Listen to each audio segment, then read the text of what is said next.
Hello दोस्तों। तो कैसे हो आप सब? उम्मीद है बहुत ही बढ़िया होगे।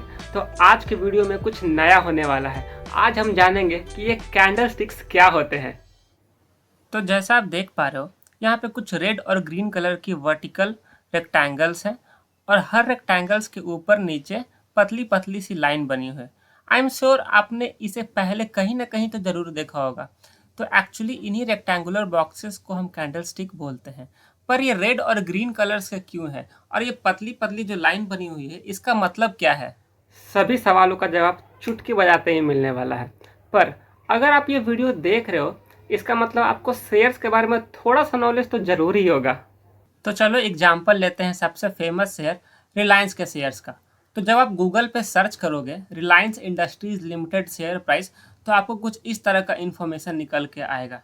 तो देखो, आप न्यूज़ पे भी सुनते रहते होगे कि इस शेयर का प्राइस बढ़ा, इस शेयर का प्राइस घट गया। तो देखो, यहाँ भी जो रिलायंस का शेयर है ये कभी ऊपर बढ़ा है तो कभी घटा है आज पूरे दिन। और इस ग्राफ के नीचे कुछ बहुत सारे इन्फॉर्मेशन दिया हुआ रहता है। जैसे देखो, ये ओपन है, हाई है, लो है। तो इसका मतलब समझते हैं। तो ओपन का मतलब है कि आज जैसे ही स्टॉक मार्केट खुला तो रिलायंस का जो सबसे पहला शेयर ट्रेड हुआ है वो 2329 रुपये पे ट्रेड हुआ। ठीक है। फिर हाई का मतलब है कि आज पूरे दिन रिलायंस के शेयर का प्राइस सबसे ज़्यादा 2335 रुपये रहा। और लो का मतलब है कि आज पूरे दिन रिलायंस के शेयर का प्राइस सबसे कम 2316 रुपये रहा। और ये जो है ना 2318 रुपया, ये क्लोजिंग प्राइस है। क्लोजिंग प्राइस कहने का मतलब कि जैसे ही आज मार्केट बंद हुआ तो जो लास्ट शेयर का बाइंग या फिर सेलिंग हुआ होगा वो 2318 रुपये पे हुआ होगा। इससे हमें ये समझ आया कि शेयर प्राइस काफ़ी फ्लक्चुएट करता है। पर ये शेयर प्राइस फ्लक्चुएट क्यों करता है? इन शॉर्ट, शेयर प्राइस बढ़ता कब है और शेयर प्राइस घटता कब है? सबसे पहले बात करते हैं कि शेयर प्राइस इंक्रीज कब होता है। तो इसका सिंपल आंसर है जब बाइंग प्रेशर ज़्यादा हो, मतलब जब बायर्स ज़्यादा हो और सेलर्स कम हो। तो आइए इसको एक एग्जांपल से समझते हैं। मान लेते हैं आपके पास कुछ शेयर्स है, ठीक है, और आप उसे बेचना चाहते हैं। मतलब क्या है, आप सेलर्स हैं और और बायर्स ना बहुत सारे हैं आपके पास। ठीक है, मतलब कि आपके सामने खरीदने वाले बहुत ज़्यादा लोग हैं और बेचने वाले बहुत कम हैं। तो ऑब्वियसली आप क्या चाहेंगे? आप ये चाहेंगे कि जो सबसे ज़्यादा प्राइस में मुझसे शेयर खरीदेगा हम उसी बायर को अपना शेयर देंगे। और बायर के पास भी ऑप्शन नहीं है। वो देखता है कि अगर मुझे शेयर चाहिए तो मुझे अपने बगल वाले बायर से ज़्यादा पैसा देना होगा, तभी तो वो शेयर वो खुद खरीद पाएगा। तो इसीलिए शेयर का प्राइस इंक्रीज हो जाता है। तो अब बात करते हैं शेयर प्राइस डिक्रीज कब होता है। तो इसका आंसर है जब सेलिंग प्रेशर ज़्यादा हो, मतलब जब सेलर्स ज़्यादा हो और बायर्स कम हो। ठीक है। तो आप इस सिचुएशन में अपने आप को सेलर समझो, और अगर आप चाहते हो कि आपका शेयर बिक जाए तो बाकी सेलर के कंपैरिजन में आपको अपना शेयर सस्ता करना पड़ेगा। तभी बायर आपसे सबसे सस्ता शेयर खरीदने के लिए तैयार होगा। तो जब सेलर्स ज़्यादा होते हैं तो शेयर का दाम ऑटोमेटिकली गिरने लगता है। तो अब आप ये जान चुके हैं कि शेयर प्राइस इंक्रीज कब होता है और शेयर प्राइस डिक्रीज कब होता है। आपको ये भी पता है कि ओपनिंग प्राइस क्या होता है, क्लोजिंग प्राइस क्या होता है, हाईएस्ट प्राइस क्या होता है और लोएस्ट प्राइस क्या होता है। तो अब इन्हीं सब जानकारी को हम कैंडल्स के थ्रू समझते हैं। दो तरह के कैंडल्स होते हैं, एक होता है रेड कैंडल और एक होता है ग्रीन कैंडल। और ये जो बीच में जो ये पार्ट है ना, इसको बोलते हैं बॉडी, और ये जो पतली पतली लाइन है इसको बोलते हैं विक या फिर शैडो। अब बात करते हैं सिर्फ रेड कैंडल के बारे में। तो ये जो पॉइंट है इसे हम बोलते हैं ओपनिंग प्राइस, ये होता है हमारा क्लोजिंग प्राइस, ये होता है हाईएस्ट प्राइस और ये होता है लोएस्ट प्राइस। अब इसे हम एक एग्जांपल से समझते हैं। मान लो रिलायंस इंडस्ट्रीज लिमिटेड का आज ओपनिंग प्राइस 100 रुपया है, और जैसे ही मार्केट खुला सारे बायर्स आ गए और बाइंग प्रेशर बना, जिससे शेयर का दाम बढ़ के 100 रुपया से 106 रुपया हो गया। अब अचानक से न्यूज आया कि रिलायंस इंडस्ट्रीज लिमिटेड इस क्वार्टर में लॉस में है, तो सारे लोग शेयर सेल करना स्टार्ट कर देंगे, जिससे सेलिंग प्रेशर बढ़ेगा और शेयर का दाम गिरेगा। मान लो गिर के 106 से गिर के 90 हो गया। अब धीरे धीरे कुछ लोग शेयर्स को बाई करना फिर से स्टार्ट करेंगे, तो शेयर का दाम बढ़ के 95 हो गया। ठीक है। तो इससे हमें यह पता चला कि ओपनिंग प्राइस क्या रहा रिलायंस के शेयर का 100 रुपया और क्लोजिंग प्राइस रहा 95 रुपया। मतलब कि इस कैंडल में रिलायंस के शेयर का प्राइस गिरा है, इसलिए हम इसे बोलते हैं बेयरिश कैंडल।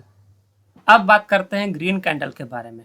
तो जो ग्रीन कैंडल है उसका ओपनिंग प्राइस यहाँ पे होता है, क्लोजिंग प्राइस यहाँ होता है। आप याद करोगे तो जो रेड कैंडल था इसमें अपोजिट था। रेड कैंडल में ओपनिंग प्राइस ऊपर होता था और क्लोजिंग प्राइस नीचे होता था। हाईएस्ट प्राइस यहाँ पे और लोएस्ट प्राइस यहाँ पे है। अब इसको भी एग्जाम्पल से समझते हैं। मान लो रिलायंस का शेयर का ओपनिंग प्राइस आज 100 रुपया था और वो बढ़ते बढ़ते हाई तक बढ़ा है 120 रुपया तक।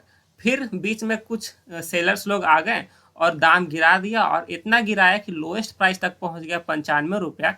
और फिर बीच में शेयर का दाम बढ़ने लगा और फिर बढ़ के 115 रुपया पे ये कैंडल क्लोज हो गया। ठीक है, तो आप यहाँ पे देख सकते हो शेयर का जो प्राइस है ओपन हुआ 100 रुपया पे, क्लोज हुआ 115 रुपया पे।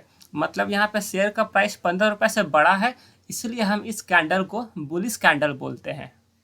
अब बात करते हैं ऐसे कैंडल्स की जिसमें विक्स नहीं होता है।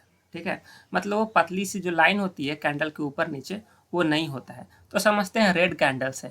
तो रेड कैंडल में जो ऊपर है ऊपर ही opening price is equal to highest price होता है। ठीक है, और नीचे closing price is equal to lowest price होता है। एग्जाम्पल से समझते हैं। मान लो रिलायंस का शेयर ओपन हुआ 100 रुपया पे और जैसे ही ओपन हुआ वो वहाँ से गिरना स्टार्ट हो गया। मतलब 100 रुपये से ऊपर कभी रिलायंस का शेयर प्राइस बढ़ा ही नहीं, तो जो ओपनिंग प्राइस होगा वही तो हाईएस्ट प्राइस हो जाएगा। और हमेशा क्योंकि गिरते रहा है तो देखो क्लोजिंग प्राइस और लोएस्ट प्राइस 90 रुपया है। ठीक है, मतलब कि 90 रुपये से नीचे रिलायंस का शेयर गिरा ही नहीं और इतना ही पे क्लोज हो गया। मतलब क्लोजिंग प्राइस और लोएस्ट प्राइस बराबर है। अब इसी को समझते हैं ग्रीन कैंडल से। देखो ग्रीन कैंडल में ओपनिंग प्राइस नीचे होता है। अच्छा, यहीं पे ओपनिंग प्राइस है और यहीं पे लोएस्ट प्राइस है और ऊपर में हो गया तुम्हारा क्लोजिंग प्राइस और is equal to highest price. इसको भी एग्जांपल से समझते हैं। मान लो रिलायंस का शेयर आज 100 रुपये पे ओपन हुआ, ठीक है, और ये नीचे नहीं गिरा, यहाँ से सीधा ऊपर बढ़ना शुरू हो गया, नीचे गिरा ही नहीं। तो जो ओपनिंग प्राइस है वही तो हमारा लोएस्ट प्राइस हो जाएगा और ये ऊपर बढ़ के 120 रुपये तक गया, लेकिन 120 रुपये से ऊपर गया ही नहीं और 120 रुपये पे ही क्लोज हो गया। तो जो हमारा क्लोजिंग प्राइस है वही हाईएस्ट प्राइस हो जाएगा। ये देखो, ये रिलायंस के शेयर का रियल चार्ट है। ठीक है, और एक छोटा सा टॉपिक मतलब कि कॉन्सेप्ट और बचा हुआ है इस चीज़ का। हमें ये समझना है, ये 5 मिनट, 15 मिनट, 30 मिनट, 1 घंटा, 1 डे, 1 वीक, 1 मंथ, इन सब के बारे में समझना है।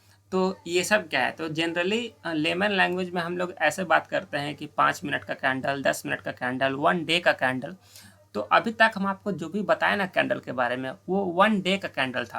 कहने का मतलब कि हम पूरे दिन में जितना भी ऊपर नीचे फ्लक्चुएशन हुआ शेयर प्राइस में उसको हम एक ही कैंडल में बताने का कोशिश कर रहे थे। मतलब कि अगर आज मार्केट खुला तो ओपन हुआ, फिर उसके बाद वो कितना हाई गया पूरे दिन, फिर कितना लो गया, फिर कितने प्राइस पर क्लोज हुआ, वो एक ही कैंडल में डिनोट हो रहा था। तो अगर उसको हम डे कैंडल करते हैं तब वो एक ही कैंडल में पूरे दिन का दिखा देता है। लेकिन अगर आप इसको 5 मिनट के कैंडल में कन्वर्ट करते हो तो आप हर 5-5 मिनट पे भी देख सकते हो कि हर 5 मिनट में कैंडल कितने पे ओपन हुआ। फिर उसका हर 5 मिनट में, जैसे कि इस कैंडल में देखते हैं, इस कैंडल में देखो ये ग्रीन कैंडल है तो यहाँ पे ओपन हुआ होगा, फिर इस 5 मिनट के अंदर ये ऊपर नीचे बहुत बार हुआ होगा और ये हाईएस्ट गया। देखो ये विक्स यहाँ तक हाईएस्ट गया है, ठीक है, लोएस्ट गया यहाँ तक और ये क्लोज हुआ यहाँ पे। ठीक है, देखो इस पॉइंट पे ये पे क्लोज हो गया। मतलब कि ये 5 मिनट में भी हम लोग देख सकते हैं कि 5 मिनट में ओपन कितना पे हुआ, क्लोज कितना पे हुआ। फिर देखो जैसे यहाँ पे क्लोज हुआ तो यहाँ पे एक रेड कैंडल बन रहा है, रेड कैंडल बन रहा है तो यहाँ पे हम लोग बोलेंगे कि ये ओपन हुआ दूसरे 5 मिनट में, फिर ये क्लोज हुआ यहाँ पे। ठीक है, फिर इसी तरह से फिर यहाँ पे अगला 5 मिनट का कैंडल यहाँ पे बनना स्टार्ट हुआ। मतलब कि हर टाइम फ्रेम का कैंडल होता है basically 5 minute, 15 minute, 20 minute, in fact 1 day, 1 week, 1 month, 2 month, 12 month का भी कैंडल होता है। जैसे अगर हम 12 मंथ का कैंडल देखते हैं तो यहाँ पे देखो, यहाँ पे दिखाते हैं आप लोग को, ये देखो ये पूरे 1 साल का कैंडल है और ये 1 साल कंप्लीट होने में अभी 2 मंथ 26 दिन बचा हुआ है। मतलब ये कैंडल अभी भी चल रहा है।